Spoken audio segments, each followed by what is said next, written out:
주님의 이름으로 여러분을 축복하고 사랑하고 환영합니다. 거룩한 날 주님이 전에 오신 여러분들, 말씀의 은혜가 여러분의 영혼 가운데 가득하시길 또한 축원합니다. 오늘도 여러분 좋은 날인 줄로 믿습니다. 오늘 주시는 말씀을 같이 나누겠습니다. 신명기 33장 29절의 말씀인데요. 신명기 33장 29절에 있는 말씀을 같이 보겠습니다.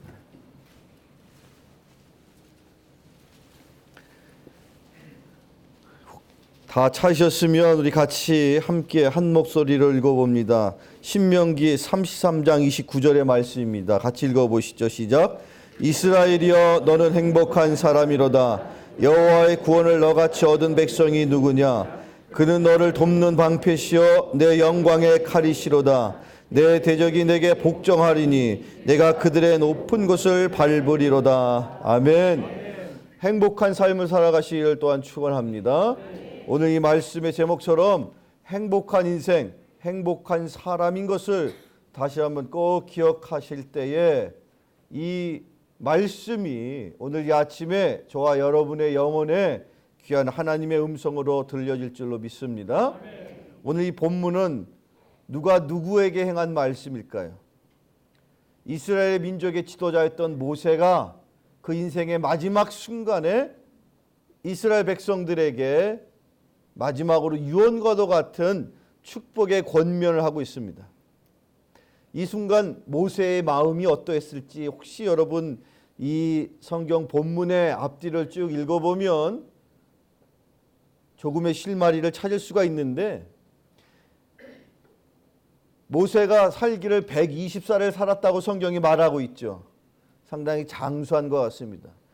그러나 그가 평생토록 애쓰고 힘쓰며 꼭 이루고자 했었던 그 사명을 그는 바로 직전에 앞두고 하나님이 불러가셨다고 성경이 말하고 있습니다.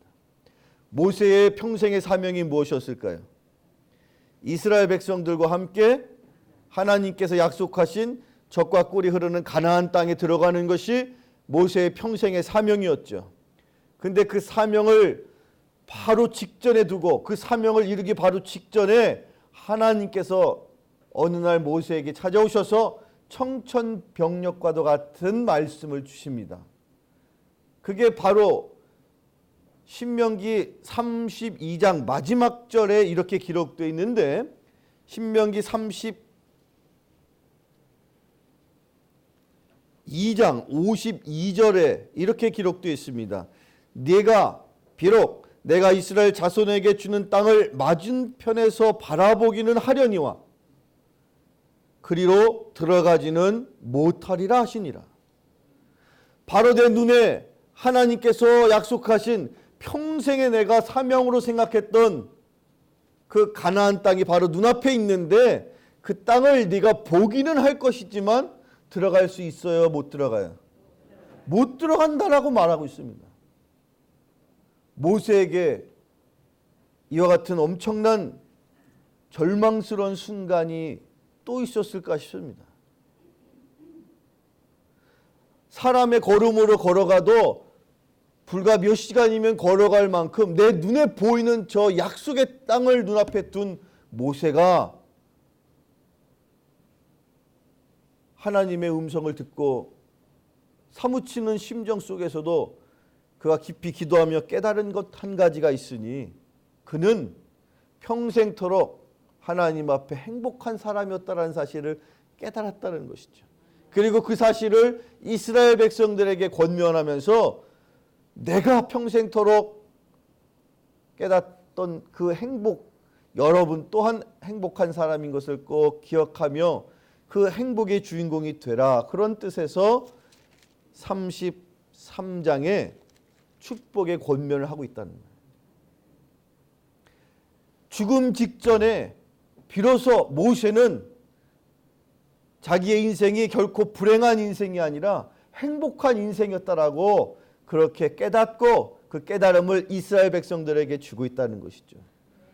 사랑하는 성도 여러분, 모세의 음성을 통하여 나는 행복한 사람이라고 그렇게 권면하셨던 그 하나님의 음성이 여러분에게도 들려지기를 축원합니다. 여러분은 행복한 사람인 줄로 믿으시기 바랍니다. 따라서 해보시죠. 나는 행복한 사람이다. 입술로는 여러분 행복한 사람이다라고 고백했지만 정말로 여러분 가슴속 깊이 행복한 사람인 줄로 믿습니까? 그 행복한 사람이려면요, 중요한 것이 행복의 기준이 무엇인지를 알아야만 된다.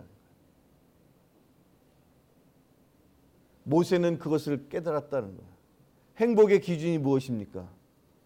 여러분의 인생의 행복의 기준은 무엇입니까? 여러분이 바라고 원하는 행복의 기준이 어디에 있습니까? 세상 사람들이 그 행복의 기준을 무엇으로 삼든지와 상관없이 저와 여러분이 행복할 수 있는 이유는 세상 사람과 같지 않은 행복의 기준이 있기 때문인데, 그 기준을 알아 그 기준대로 살아갈 수 있기를 축원합니다. 그 행복의 기준이 뭘까요? 성경 말씀, 오늘 조금 전에 읽은 말씀에 이스라엘이여 너는 행복한 사람이로다. 왜? 여호와의 구원을 너같이 얻은 사람이 누가 있겠느냐. 여러분, 행복의 기준이 무엇이라고요? 여호와의 구원입니다. 구원받은 백성이 바로 행복한 사람이라고 성경이 말하고 있습니다. 여러분이 행복한 이유는 무엇입니까? 가진 것이 많기 때문입니까? 배운 것이 많기 때문입니까? 아니면 높은 권력과 지위를 가졌기 때문입니까? 아니면 출중한 미모를 가졌기 때문입니까? 무엇 때문입니까? 무엇 때문에 여러분이 행복하다고 여러분은 여기십니까?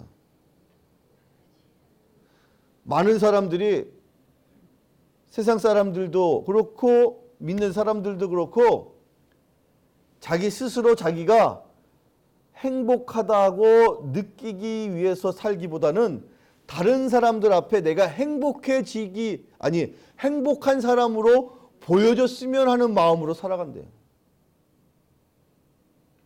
여러분은 어떤 사람입니까?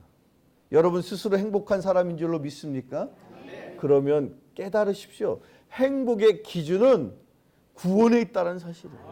여러분이 구원받은 백성이면 여러분 분명히 어떤 사람이라고요? 행복한 사람입니다. 다시 한번 여러분 행복한 사람인 줄로 믿으시기 바랍니다.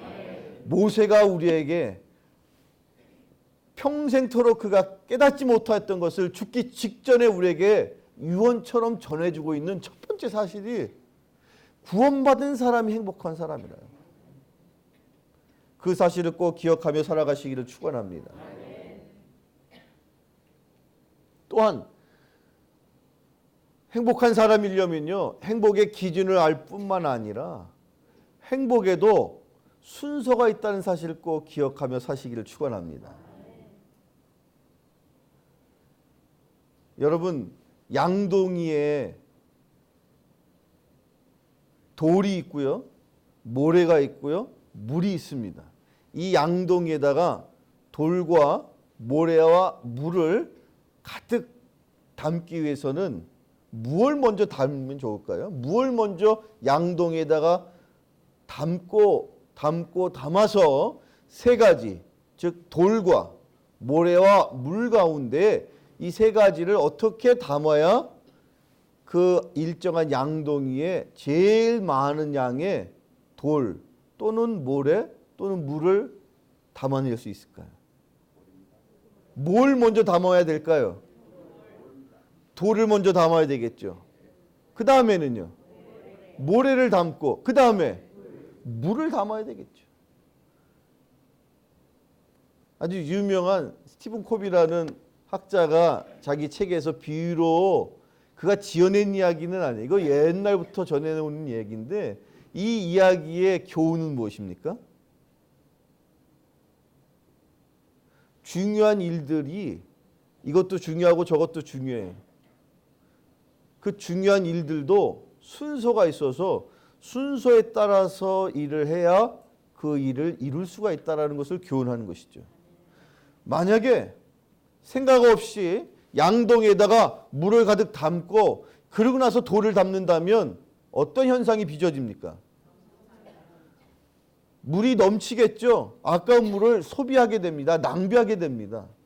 따라서 물은 가장 나중에 담아야만 아깝지 않게 물을 소비하지 않고 그 양동이를 채울 수가 있는 것이죠. 이런 이치에 따라서 여러분의 인생에도 늘 중요한 일일수록 항상 그 순서를 잘 지켜야만 그 일을 이룰 수가 있습니다. 신앙생활도 마찬가지입니다. 그래서 주님이 예수 그리스도께서 뭐라고 말씀하셨습니까? 너희는 먼저 그의 나라와 그의 의를 구하라. 그리하면 이 모든 것을 너희들이 원하는 모든 것이 그때서야 비로소 이루어질 것이다고, 그때서야 비로소 내가 너에게 허락해 줄 것이다라고 말씀하고 있습니다. 예수님이 그 말씀을 통해서 우리에게도 가르치시는 교훈이 무엇입니까? 먼저 해야 할 일이 있다는 거예요. 이제 얼마 안 있으면 국회의원 선거가 있습니다. 그래서 각 정당에서 인물을 고르고 골라서 공천을 하고 그 과정에 이랬다 저랬다 얘기가 떠들썩하게 매일처럼 실시간으로 우리 귓가를 계속 맴도는데, 그런 이야기를 들을 때마다, 그런 소식을 접할 때마다 떠오르는 그 사서삼경 대학 중에 나오는 아주 유명한 대목이 떠올라요. 수신제가 치국 평천하다. 무슨 말씀이죠? 자기 스스로를 잘 수련하고 가정을 잘 안정화시키고 그러고 나서야 큰 일을, 나라를 다스리는 일을 하지 않겠느냐. 요즘 정치인들에게 꼭 필요한 말씀이 아닌가 싶어요.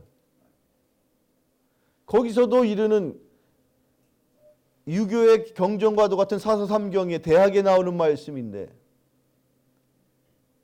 거기서도 이르는 그 교훈이 무엇입니까?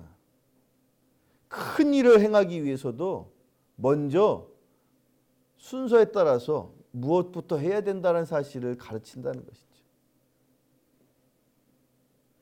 그렇습니다, 여러분. 여러분의 인생에서 우선 해야 할 일의 순서를 잘 기억하십시오. 그래서 성경은 영혼이 잘된 같이 범사가 잘되고 강건하기를 구한다라고 성경이 말하고 있는데, 거기서도 그 잘되어야 할 순서가 영혼이 먼저라는 거예요. 그리고 나서 범사가 잘 될 것이라는 것이죠. 따라서 여러분, 행복한 사람이기를 원하신다면 첫째, 행복의 기준이 무엇인지를 분명히 깨달으셔야 되고, 두 번째, 내 삶의 우선순위가 정확하게 정립이 되어 있어야 된다는 거예요. 여러분의 인생의 가장 중요한 일의 첫 번째 순서는 무엇입니까? 이번 일주일을 사는데 여러분이 일주일 동안에 주일부터 토요일까지의 이 일주일의 시간 중에 여러분의 인생에서 가장 우선해서 해야 할 일, 가장 중요한 일, 먼저 해야 할 일 무엇입니까? 그것이 바로 오늘 아침에 주시는 말씀, 영혼이 잘 되어야 하는 일입니다. 영혼이 잘 되어야 합니다. 영혼이 잘 되고 나서 내 육신의 삶도, 건강도, 내 가정의 일도, 직장의 일도 그것이 순서대로 되어야 하는 것이고, 그리고 나서야 모든 것이 잘 될 수 있는 것입니다. 영혼이 잘 될 수가 없는데, 영혼이 엉망진창으로, 영혼이 엉터리 같은 수준으로 되어 있는데 내 세상의 일이 잘 된들 그게 축복일 수 있나요? 아닙니다. 세상의 일은 하나님께 맡겼으니 언젠가 어느 순간엔간 하나님께서 형통케 하실 것입니다. 그러니 먼저 여러분은 어디에 신경을 쓰셔야 됩니까? 내 영혼의 상태를 신경 쓰는 것이죠. 내 영혼의 상태가 잘 되면, 내 영혼이 잘 되면 범사가 잘 되고 강건할 것이다라고.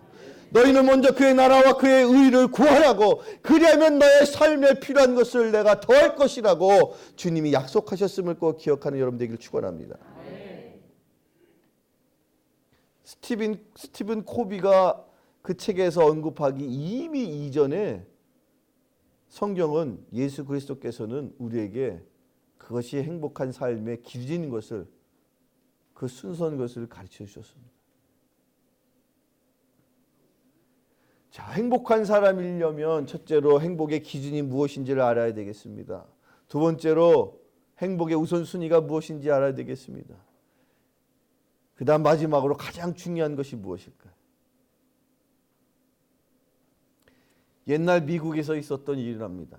뭐 굳이 많은 오랜 시간이 지난 옛날도 아닌데 베트남 전쟁 때에 참전했던 한 젊은 군인의 이야기인데 그 젊은 군인이 아주 부잣집에서 자란 청년이었는데 그 아버지가 어마어마한 재산을 갖고 있는 부자였는데 그 아버지의 취미는요 아주 유명한 화가의 그림을 수집하는 거예요. 여러분들이 아는 유명한 화가 한번 대보시죠. 누가 있어요? 피카소. 피카소의 그림도 수집하고 또 네? 김홍도. 네.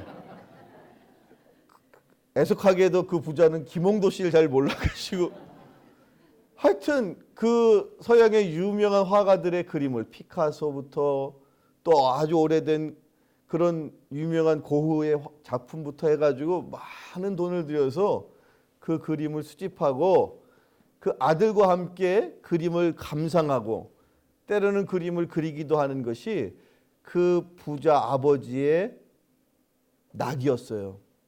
그러던 중에 아들이 베트남전에 참전을 하게 됐는데 참전하고 나서 얼마 안 되어서 불행한 소식이 들려왔습니다. 어떤 소식이었을까요? 그 아들이 그 참으로 소중한 그 하나밖에 없는 아들이 전사했다는 소식이었어요. 그 소식을 접한 아버지는 얼마나 낙심했을까요? 그런데 얼마 안 있어서 그 소식을 접한 몇 개월 후 정확하게 얼마나 지났을지 기억할 수 없지만 어떤 남루한 차림의 한 동양인이 와서 그 부자 아버지를 만나길 청하는 거예요. 그 어렵사리 만나서 그 남루한 동양에서 온 한 사람이 주섬주섬 자기가 가져온 뭔가를 꺼내서 그 부자에게 보여주는데 순간 그 부자가 까무러치게 놀랐어요. 그 남루한 동양인이 가져온 그 내놓은 물건이 무엇이었을까요? 아들의 유품? 땡 틀렸는데 그 아들의 초상화였던 거예요. 그래서 그 부자가 하도 기가 막혀서 그 동양인에게 이게 도대체 어떤 사연이 있는 그림이냐고 물었겠죠. 그랬더니 그 사람이 저는 월남에서 온 사람입니다. 당신의 아들이 우리의 마을을 지켜줬고 그래서 우리가 한동안 평화롭게 전쟁통에도 당신 아들 덕분에 우리가 생명을 잘 유지하고 있었는데 어느 날 엄청난 그 전쟁통에 큰 폭탄이 터질 수밖에 없는 그 상황에서 당신의 아들의 희생으로 우리 마을이 우리 동네가 당신 아들 덕분에 우리가 살았습니다. 그래서 당신 아들이 그런 사랑이 저희들의 마음속에 늘 있다 보니 그것을 어떻게 하면 좀 오랫동안 기억할까 싶어서 당신의 아들의 그 살아생전의 모습을 우리가 떠올리면서 당신의 아들의 초상화를 우리가 비록 볼품없는 실력이지만 살아있을 때 늘 아버지와 함께 그림을 감상했다는 얘기를 얼핏 우리가 들은 바가 있어서 당신께서 그림을 좋아한다는 생각을 갖고 비록 짧은 실력임에도 아들의 그 초상화를 그려서 당신에게 그 그림을 우리의 마음을 담아서 드립니다. 그 아버지가 그 그림을 받고 펑펑 울면서 자기가 애지중지하는 그 많은 그림 중에 가장 가운데 잘 보이는 곳에 그 아들의 초상화를 붙여놨다는 거예요. 그리고 기회가 될 때마다 그 아들의 그림을 보면서 아들을 그리워하고 또 손님이 올 때마다 그 많은 명화 가운데서도 걸작 가운데서도 피카소와 레오나르도 다빈치와 그런 모든 작품 중에서도 가장 먼저 그 아들의 초상화를 소개하면서 그림을 소개했다는 거죠. 그러다 그 아버지도 한 살 한 살 한 해 한 해 나이가 들고 결국 하늘나라로 갔어요. 그리고 마지막으로 그 자기가 소장했던 그림을 좋은 곳에 쓰도록 그렇게 기증을 했습니다. 그리고 그 기증된 그림을 가지고 경매사가 경매를 시작하는 날이 됐어요. 그래서 경매사가 많은, 지금 여기 있는 사람들처럼 많은 그 미술 애호가들을 모아놓고 경매를 시작하는데, 어떤 그림부터 시작을 했느냐면, 어떤 그림부터 시작했을까요? 그 아들 초상화를 갖다 놓고, 자, 여러분 오늘 경매를 시작하겠습니다. 자, 여기 있는 이 그림, 자, 100불부터 시작했습니다. 100불 손들어 주세요. 없어요? 자, 90불, 80불, 50불, 40불. 나중에는 뒤에서 막 짜증을 내는 거야. 아, 경매사 빨리빨리 해. 그거 지금 그거 할 시간이 어딨어. 그 피카소 그림도 있고 고흐 그림도 있고 뭐 그런데 빨리빨리 해. 아, 참 시간 없는데. 막 그러면서 웅성웅성거리고 볼멘 소리가 나오는데요. 자, 알겠습니다. 자, 이제 마지막으로 20불 했더니 저 끝에 있던 한 초라한 노인이 손을 번쩍 드는 거예요. 근데 그 사람이 누구였냐면 그 부자 집에서 소일을 하면서 그 부자와 함께 늘 평생토록 그 집에서 그 아들이 어렸을 때부터 그와 함께 같이 정원에서 놀아주기도 했던 그 부잣집의 정원사였던 거예요. 근데 그 정원사가 돈이 얼마 없으니까 집에 있는 돈을 다 모아봤자 20불밖에 안 되는 그런 가난한 형편이다 보니까 어쨌든 간에 그 주인의 그림 중에서 내가 저 그림은 꼭 내가 가져야 되는데 하는 마음으로 맨 뒤에 앉아 있으면서 아주 그냥 조마조마한 마음으로 저 그림 누가 가져가면 어떡하지? 그런 마음으로 노심초사하던 중에 20달러 했을 때 바로 손을 들고 그 그림을 낙찰을 받았어요. 그래서 20불이 그림을 값을 치르고, 그리고 막 이제 그 그림을 이제 챙겨가지고 감사합니다 하는 순간 경매사가요, 경매봉을 3번 땅땅땅 치면서 어떻게 말했을까? 뭐라고 말했을 것 같아요? 네. 자, 오늘의 경매는 여기서 끝. 아니 무슨 말이야? 이거 뭐 하는 거야 지금? 바쁜 사람들 모아놓고 장난하는 거 아니야? 경매사 양반, 장난하지 말고 빨리 해. 그 다음 그림 뭐야? 라면서 막 웅성웅성거리니까 경매사가 그때서야 비로소, 자, 여러분 진정하십시오. 사실 이 그림을 소장하셨던 그 부자 어르신께서 마지막 유언장에다 이렇게 쓰셨네요. 여기 수많은 그림 중에서 그 아들의 초상화를 낙찰받는 사람에게 모든 그림을 다 줘라.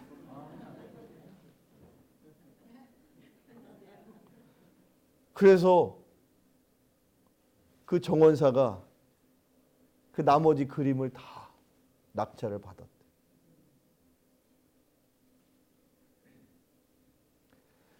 그 주인이 사랑하는 그 자녀를, 그 아들을 그린 그림의 가치가 무한한 것을 그 정원사는 알았던 거죠. 세상 사람들이 가치 있게 생각하지 않았던 그 아들의 초상화가 어마어마한 가치인 것이고, 아니 가치를 매길 수 없는 소중한 것이라는 것을 그 정원사는 알았던 거죠. 여러분의 인생에서 무엇이 여러분의 인생의 가장 큰 가치입니까? 여러분의 생명보다 더 많은 가치, 아니 여러분의 생명과 비교할 수 없는 그 무한한 가치가 어디에 있습니까? 그것이 바로 구원입니다. 그 구원의 가치를 아는 사람에게 여호와 하나님께서는 인생에 필요한 모든 가치 있는 것을 더하실 줄로 믿으시기 바랍니다. 신약 성경 마태복음에 예수님께서 뭐라고 말씀하셨습니까? 천국은 마치 밭에 감춘 보화와 같으니 사람이 이를 발견한 후에는 숨겨두고 기뻐하며 돌아와 자기의 소유를 다 팔아 그 밭을 사지 않겠느냐? 여러분의 인생에 참된 가치가 구원에 있음을 깨달으시기를 바랍니다. 여러분, 누가 행복한 사람입니까?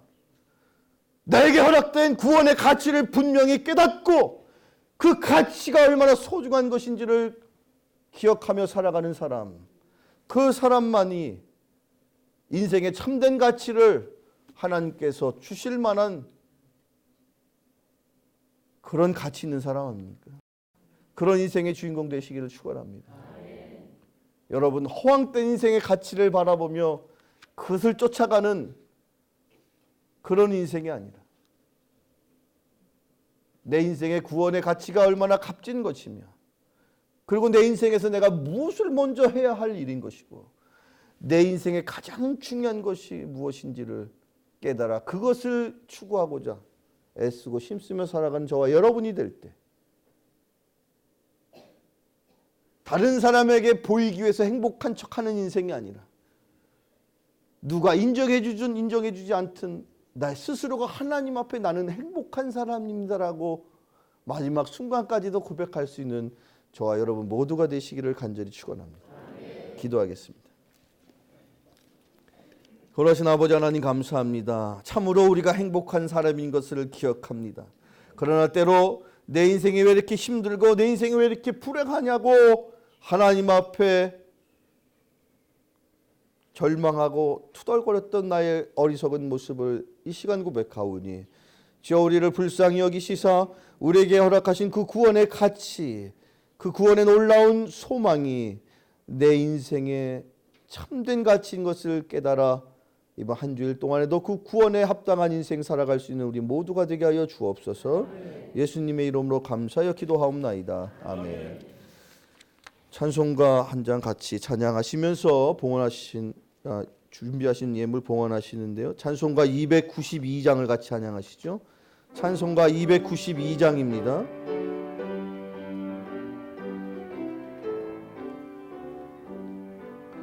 주 없이 살 수 없네 죄인의 구주여, 그 귀한 보배 피로 날 구속하소서.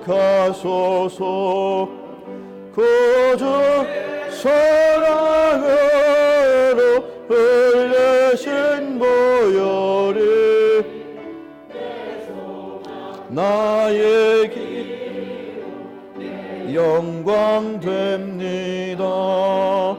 주 없이 살 수 없네 나 혼자 못살이, 힘없고 부족하 해도 없도다.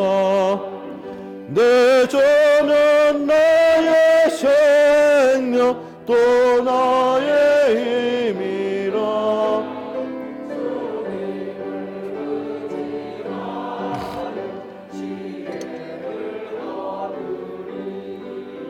주 없이 살 수 없네 능하신다. 내 영의 기쁜 간구 마음의 소원을 주밖에 나의 마음 네 알아주리요. 내 마음 위로하사 평온케 하시네. 주 없이 살 수 없네 세월이 흐르고 이 깊은 고독 속에 내 생명 끝나도 선한 풍랑일 때 날 지켜주시니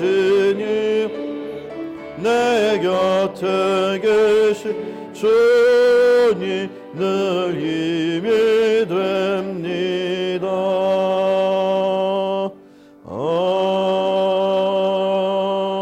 아멘. 드린 예물을 위해서 기도하시겠습니다. 거룩하신 아버지 하나님, 감사합니다. 주님께로 받은 은혜가 너무도 크고 많사오나 저희들 다 갚을 길 없사온데 주여 우리의 작은 마음을 담아 주 앞에 올립니다. 주께서 기뻐 받아 주옵시고 허락하신 거룩한 곳에 능력의 물질 삼아 주옵시며 또한 물질마다 올린 기도의 제목도 주님께서 응답하시사 홀로 영광 받아 주옵소서. 예수님의 이름으로 감사하여 기도하옵나이다. 아멘. 이제 우리 다 같이 일어나셔서 파송의 찬양 부르신 후에 축도함으로 예배를 마치겠습니다.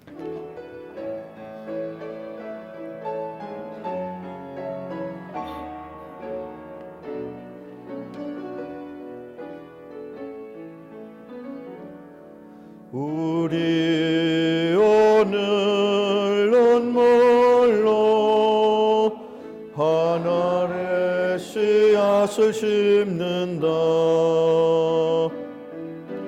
꿈꿀 수 없어 무너진 가슴을 저들의 푸른 꽃 다시 돋아나도록 우리 함께 땀 흘려 소망의 길을 만든다. 내일로 가는 길을 찾지 못했던 저들 노래하며 달려갈 그 길, 그날을 우리 보리라. 새벽 이슬 같은 저들 일어나 뜨거운 가슴 사랑의 손으로 이 땅 치유하며 행진할 때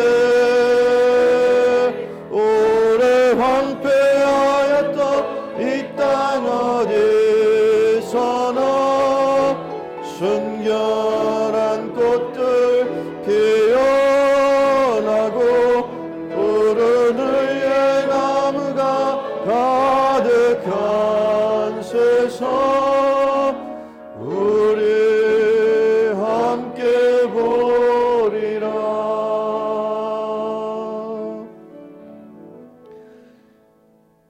이제는 성부, 성자, 성령의 크신 축복이